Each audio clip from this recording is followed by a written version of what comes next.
कातिल को पकड़ने के लिए पुलिस ने खाकी उतारकर अपना रूप बदल लिया और वे डॉक्टर के वेश में आ जाते हैं। डॉक्टर के वेश में इसलिए क्योंकि CFSL टीम ने जो अपनी रिपोर्ट SSP को सौंपी थी, उन्होंने कहा था कि जो कातिल है वह बहुत ही शातिर किस्म का है। दरअसल वह कोई सबूत नहीं छोड़ता, लेकिन एक छोटा सा सबूत है जो उनके हाथ लगा है। काश उसका ब्लड सैंपल मिल जाए, काश उसका ब्लड सैंपल मिल जाए, काश उसकी DNA रिपोर्ट मिल जाए। तो हम देखना चाहते हैं कि वह मैच करती है या नहीं करती है। अब इसके बाद खाकी से डॉक्टर का रूप बनाने के बाद वे घर जाते हैं, दरवाजे खटखटाते हैं। उनकी तलाश ऐसे लोगों की थी जो कुंवारे थे, ऑटो चालक हो या ड्राइवर हो या फिर कुछ ऐसे हैं जो किराएदार, दूर दराज के रहने वाले लोग हों। पुलिस ने लगभग ऐसे 800 लोगों के ब्लड सैंपल लिए और ब्लड सैंपल लेने के बाद जब उनका मिलान करना शुरू किया तो आखिरकार जो कातिल होता है वह पुलिस के हाथ चढ़ जाता है। लेकिन हैरान करने वाली बात यह थी कि जहां वह घटना हुई थी, जहां पर कत्ल हुआ था, दरअसल वहां से लेकर कातिल महज 500 मीटर की दूरी पर रहता था और उस कातिल को पकड़ने में पुलिस को लगभग 14 साल का समय लग जाता है। जब पुलिस ने इस घटनाक्रम का खुलासा किया, न केवल उस प्रदेश में बल्कि जहां जहां तक इस खबर की गूंज फैलती है, सोशल मीडिया के माध्यम से या अखबारों के माध्यम से लोग बड़े हैरान थे। दरअसल ये कहानी आज एक ऐसे सीरियल किलर की, एक ऐसे रेपिस्ट की आज की ऐसी कहानी है। नमस्कार, मैं आर्या त्रिपाठी। आज की जो सच्ची घटना आपको सुनाने जा रही हूँ, यह सच्ची घटना है केंद्र शासित प्रदेश चंडीगढ़ की। दरअसल चंडीगढ़ का एक ही सेक्टर 38 लगता है और सेक्टर 38 का एक टैक्सी स्टैंड था। बात कर रही हूँ 30 जुलाई 2010 की रात के लगभग 9 बजे के आसपास का वक्त हो रहा था। बूंदाबांदी चल रही थी, इसलिए बूंदाबांदी से बचने के लिए एक लड़की एक टीन शेड के नीचे खड़ी हुई थी ताकि बूंदाबांदी थोड़ी कम हो जाए। उसकी जो किताबें हैं, उसके पास जो सामान है वह भीग न जाए, इसलिए वह उसे बचाना चाहती थी। इसके पहले कि वह अंदर होती या अपने जाने की कोशिश करती, इसी बीच में पीछे से एक पत्थर बहुत तेजी से साथ उसके सर पे लगता है और जैसे ही सर पे लगता है तो वह लड़की ज़मीन पर बेहोश होकर गिर जाती है। अब जो कातिल होता है, जो व्यक्ति होता है, मौके पर मौजूद था जिससे पत्थर मारा था, उसने उसको अपनी गोद में उठाया और गोद में उठाने के बाद जंगल की तरफ उसको लेकर चला जाता है। जब जंगल की तरफ लेकर जाता है तो उसके बाद उसके तन से एक एक कपड़े को आराम से उतारता है। उतारने के बाद उसके शरीर को बहुत बुरी तरह से नोचना शुरू कर देता है। शरीर का कोई ऐसा हिस्सा नहीं था जहाँ उसने दांत न लगाए हो, कोई ऐसा हिस्सा नहीं था जहां उसने चोट न पहुंचाई हो। उसके बाद इस घटनाक्रम को अंजाम देता है, उसके साथ दरिंदगी करता है और दरिंदगी करने के बाद जब उसका मन भर जाता है, इसी बीच में रात के लगभग 10 बजे के आसपास का वक्त हो रहा था और 10 बजे उस लड़की के फ़ोन पर घंटी बजने लगती है। उस कातिल ने बड़े आराम से उस फ़ोन को उठाया और उठाने के बाद जो बातचीत की तो सामने उस लड़की का पिता बात कर रहा था। वह पिता बोल रहा था कि बेटा तुम कहाँ हो, मैं तुम्हें कब से तलाश कर रहा हूँ। उसने कहा कि तुम परेशान क्यों होते हो, टैक्सी स्टैंड के पास स्कूटी खड़ी हुई है, जाकर देख लो। बस इतना वह बोलता है। इतना बोलने के बाद कातिल वहां से घटना को अंजाम देता है और अंजाम देने के बाद चला जाता है। लेकिन जो लड़की का पिता था, अपनी बेटी को लेकर वह बहुत ज़्यादा परेशान था। दरअसल लड़की रोज का एक किस्सा है। लड़की रोज इंग्लिश स्पीकिंग कोर्स में सीखने के लिए अपने घर सेक्टर 38 से जाया करती थी, कहीं दूर थोड़ा सा। वहाँ जाने के बाद इंग्लिश स्पीकिंग कोर्स का सीखती थी और सीखने के बाद रोज़ रात को 9 बजे अपने घर वापस आ जाया करती थी। लेकिन उस रात थोड़ी बारिश हो रही थी और बारिश होने की वजह से वह लड़की इंतज़ार कर रही थी ताकि जो बारिश थोड़ी बंद हो जाए, उसके बाद वह स्कूटर से अपने घर चली जाए। अब इसी बीच में जब लड़की नहीं आती तो उसके पिता इतने ज़्यादा परेशान हो जाते हैं।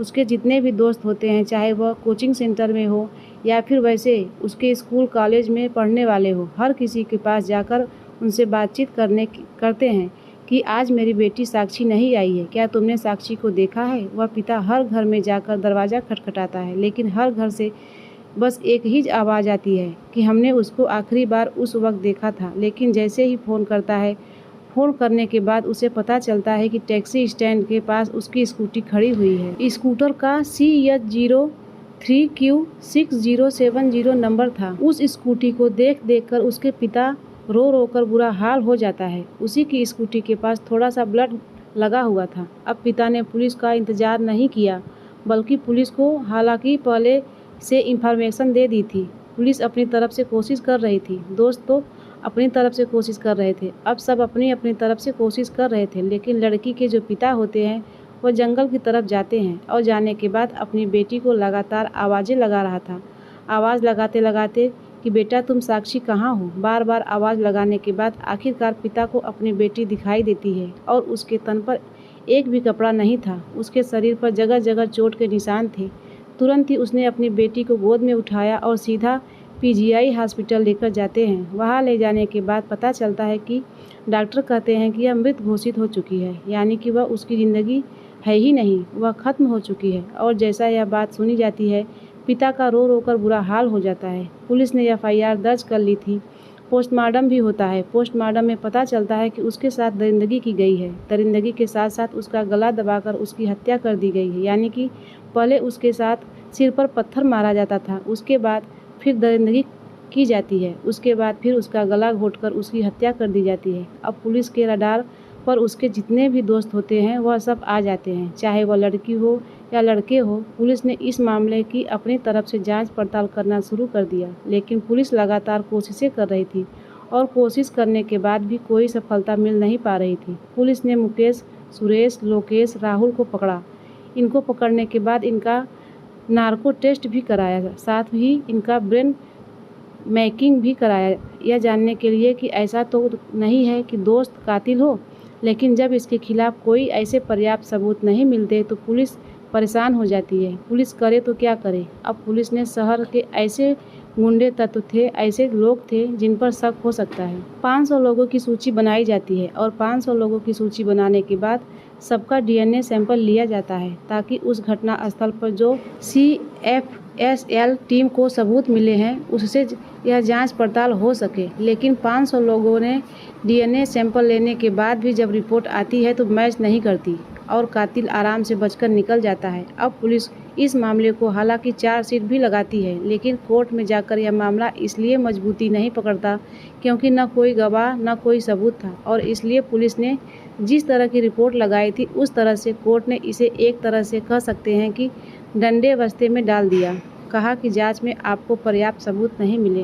वक्त आगे बढ़ने लगता है। 1 साल, 2 साल, 3 साल, 4 साल और लगभग 12 साल बीत जाते हैं। 12 साल यानी कि बात कर रही हूँ 11 जनवरी साल 2022 की यह बात है। पति और पत्नी का नाम नीलिमा होता है। वह अपने पति रवि के साथ बाजार में खरीदारी करने के लिए गई थी। 11 जनवरी 2022 की रात लगभग 8 बजे के आसपास उन दोनों ने खरीदारी भी कर ली। ये जब खरीदारी कर लेते हैं, खरीदारी करने के बाद ये पहुंच जाते हैं बाज़ार में। पैसे देने का नंबर आता है तो उसके पति के पास पर्याप्त पैसे नहीं थे। अब ऐसी स्थिति में वह कहे तो क्या करे। तब उसने दुकानदार से कहा कि भाई साहब, मैं बस थोड़ी देर में अभी आया और थोड़ा सा वेट कर लीजिए, मैं अपने भतीजे से पैसे लेकर आता हूँ। बाइक से गए थे, तुरंत भाग के जाता हूँ। बाइक लेकर सीधा अपने भतीजे के पास और पैसे लेकर सीधा दुकानदार के पास पहुँचता है कि कहता है कि भाई मैं पैसे लेकर आ गया हूँ। लेकिन दुकानदार कहता है कि भाभी जी तो चली गई। भाभी जी की उम्र लगभग 40 साल के आसपास होती है।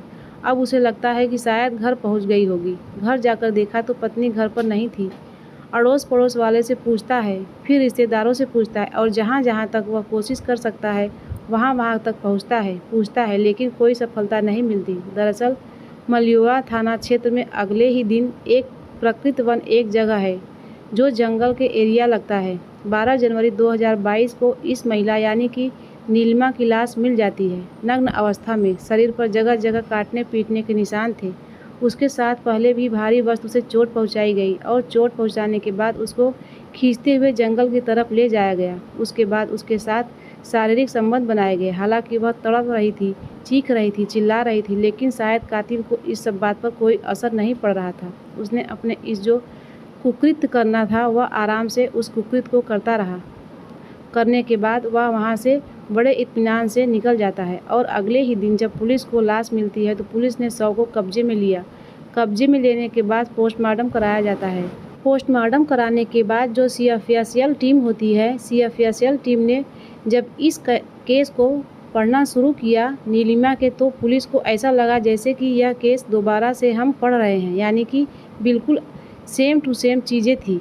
कत्ल करने का वही अंदाज, मारने का वही अंदाज, उसके बाद रेप करने का वही तरीका, सब बिल्कुल एक जैसा था। और पुलिस 12 साल पहले तो गच्चा खा ही चुकी थी। 500 लोगों का DNA सैंपल लेने के बाद भी सफलता नहीं मिल रही थी। CFSL टीम ने जो SSP काजल दीप कौर होती हैं उनसे बातचीत करते हैं। कहते हैं कि साहब, कातिल को पकड़ना ही पड़ेगा। अगर कातिल नहीं पकड़ा गया तो जैसे उसने पहले साल 2000 में घटनाक्रम को अंजाम दिया था, साल 2022 घटनाक्रम को अंजाम दिया है, वह ऐसे ही आगे करता रहेगा। इसलिए उसको पकड़ना बेहद ज़रूरी है। अब इसके बाद SSP काजल दीप कौर जो होती हैं, उन्होंने एक टीम गठित की। टीम में DSP Arjun Singh, inspector Jaswant Singh, sub inspector मोहित कश्यप, कांस्टेबल सुंदर और कांस्टेबल विकास, यह एक टीम बनाई जाती है। टीम बनाने के बाद उनसे कहा जाता है कि कुछ भी करिए, कैसे भी करिए, मुझे कातिल हर हाल में चाहिए। लेकिन पुलिस तो पहले भी कोशिश कर चुकी थी, अब करे तो क्या करे। इसलिए पुलिस ने कुछ अलग तरीके से सोचना शुरू किया। 500 लोगों की रिपोर्ट तो उसके पास पहले से ही थी, तो इसलिए उनके पास दोबारा जाने की ज़रूरत नहीं थी। पुलिस ने फिर से एक कोशिश की। ऑटो चालक, टैक्सी ड्राइवर, रेहड़ी फट्टी लगाने वाले जो मजदूर तबके के लोग होते हैं, किराएदार या कुंवारे लड़के, ऐसे लोगों की तलाश करना शुरू कर दिया जाता है। और घर घर जाने के बाद कोशिश कर रहे थे कि साहब ब्लड सैंपल मिल जाए, क्योंकि लेडीज़ का ब्लड सैंपल इतना मान नहीं रखता था, सिर्फ मान रखता था पुरुष का ब्लड सैंपल। इसलिए घर घर ज़रूर जाते थे। जाकर दरवाज़ा खटखटाया, उनसे बातचीत की। बातचीत करने के बाद कि हम कैंप लगा रहे हैं और कैंप लगाने के बाद आपको ब्लड देना है और फ़िलहाल ज़रूरत भी है। यह है जुलाई 2023 का वाक़या। लगभग 1-1.5 महीने के आसपास के इलाके में सब जगह घूमा जाता है और ये घूमते घूमते सेक्टर 38 का एक झुग्गी नंबर 16 में जब पहुंचते हैं तो वहां एक मनप्रीत नाम का एक लड़का था। काफ़ी देर हो जाती है। जब उसके घर वाले से बातचीत कर रहे थे तो जो उसकी माँ होती है, माँ कहती है कि मेरा बेटा अभी टॉयलेट के अंदर है, ठीक है, वह आ जाएगा तो कर लेना।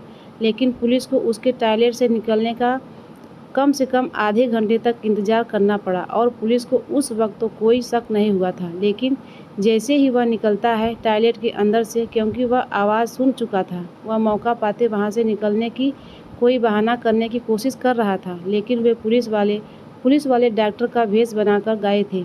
डॉक्टर होते हैं, शायद एक बार को मान जाते, लेकिन वह पुलिस वाले थे, उनका मकसद ही जांच करना था। उन्होंने मनप्रीत को बड़े प्यार से पुचकार के बातचीत करने के बाद उनका ब्लड सैंपल ले लिया और ब्लड सैंपल लेने के बाद कहा कि ठीक है, अब तुम आराम से जहां जाना चाहते हो चले जाओ, हमें कोई दिक्कत, कोई ऐतराज़ नहीं है। इसके बाद वे चले जाते हैं और अप्रैल 2024 के अंतिम सप्ताह में ब्लड रिपोर्ट आ जाती है। और ब्लड रिपोर्ट आने के बाद यह 300 लोगों का ब्लड लिया गया था और उसके बाद जब मिलान किया जाता है मनप्रीत की ब्लड रिपोर्ट से, रिपोर्ट मैच कर जाती है। अब पुलिस वाले फिर से घर जाते हैं, यानी कि 1 मई 2024 को, जब पुलिस वाले अब डॉक्टर के रूप में नहीं थे बल्कि वे पुलिस के रूप में थे। और मनप्रीत देखते ही पहचान गया कि वही लोग हैं जो डॉक्टर बन के आए थे।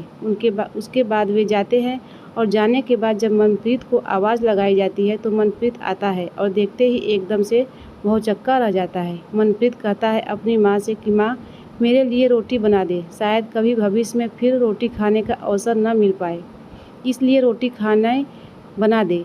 माँ रोटी बनाती है। पुलिस वाले इंतज़ार कर रहे थे कि कोई बात नहीं, अगर ऐसी बात है तो रोटी खाने में कौन सी दिक्कत आ रही है, उसका इंतज़ार किया जाता है। रोटी खाने के बाद अपनी माँ के हाथ के वे जाते हैं। उसके बाद फिर उससे बातचीत करने की कोशिश कर रहे थे। जो घटना स्थल होता है, घटना स्थल में मनप्रीत के घर की जो दूरी होती है जहां वह रह रहा था, झुग्गी नंबर 16 के अंदर सेक्टर 38 में, तो वह महज 500 मीटर की दूरी थी। यानी कि जिस वक्त उसने इस घटनाक्रम को अंजाम दिया था वह पहले वाले को साक्षी के साथ, तब वह 20 साल का था। पुलिस को शायद उस वक्त इतना शक नहीं हुआ। काश उस वक्त भी अगर उसका ब्लड सैंपल ले लिया गया होता तो वह कातिल पहले ही बार में पकड़ा जाता। ये जो नीलिमा की हत्या हुई थी वह कभी हत्या नहीं होती। पुलिस ने जब इस मामले की जांच पड़ताल करना शुरू किया तो उससे पता चला कि हिमाचल प्रदेश का एक जगह लगता है चंबा। 19 दिसंबर 2008 का ये वाक़या है। उसने ऐसे ही टिड्डो जैसे एक हत्याकांड को अंजाम दिया था। साक्षी का और नीलिमा का ठीक वैसे ही इसने एक और घटनाक्रम को अंजाम दिया था। इसी तर्ज पर दिया था। इसी तरह से उसने उसका रेप किया था, उसका फिर हत्या कर दी थी और हत्या करने के बाद पुलिस को कोई पर्याप्त सबूत नहीं मिली। 18 महीने तक मामला कोर्ट में विचाराधीन चलता रहा, लेकिन पर्याप्त सबूत न मिले, कोई गवाह नहीं मिला, इसलिए पुलिस को उसे छोड़ना पड़ा। आखिरकार पुलिस ने उस कातिल को गिरफ्तार किया, जिस पर पता चला कि चोरी या झपटमारी जैसे कि चैन छीन लेते हैं या कुंडल नोच लेते हैं, इस तरह के उसके 7 मुकदमे और थे और एक मुकदमा उसका हिमाचल प्रदेश में चंबा में था। वहां पर आरोप था कि दुष्कर्म के बाद इसने हत्या की है। चंडीगढ़ पुलिस का यह दावा है कि मनप्रीत ही असली कातिल है, उसने ही दोनों कत्ल किए हैं और हमारे पास पर्याप्त सबूत हैं उसके बारे में। और पता करने की कोशिश की तो पता चला कि वह उत्तर प्रदेश का रहने वाला है। पुलिस की कोशिश है कि कम से कम समय में इस कातिल के खिलाफ चार्जशीट लगाई जाए और कम से कम इसे फांसी की सज़ा होनी चाहिए, क्योंकि इन दोनों महिलाओं के साथ जो इसने घटनाक्रम को अंजाम दिया वह वाकई अपने आप में बहुत भयानक होता है। दोस्तों, इस पूरे घटनाक्रम को सुनाने का उद्देश्य किसी को परेशान करना नहीं है, किसी का दिल दुखाना नहीं है, बल्कि आपको जागरूक करना है, आपको सचेत करना है। और यह भी कहा जाता है कि यह भी बताया जाता है कि कातिल कितना भी शातिर किस्म का क्यों न हो, यदि पुलिस अपनी पर आ जाए या पुलिस ईमानदारी से जांच करे तो कातिल हर हाल में पुलिस की गिरफ्त में आ जाएगा। भले ही वह चाहे ज़मीन के 7 तह लगाकर अंदर जाकर छिप जाए, लेकिन कातिल कभी बच नहीं सकता। और यह भी कहते हैं कि कोई कातिल कोई भी हो, कितना शातिर हो, वह कोई न कोई सबूत छोड़ जाता है। यहाँ भी उसने सबूत छोड़ा था, क्योंकि उसके जो कुछ ऐसे निशान थे शरीर के जिससे ब्लड सैंपल बनाया जा सकता था। आप सब लोग अपना ख्याल रखें, सुरक्षित रहें। जय हिंद, जय भारत।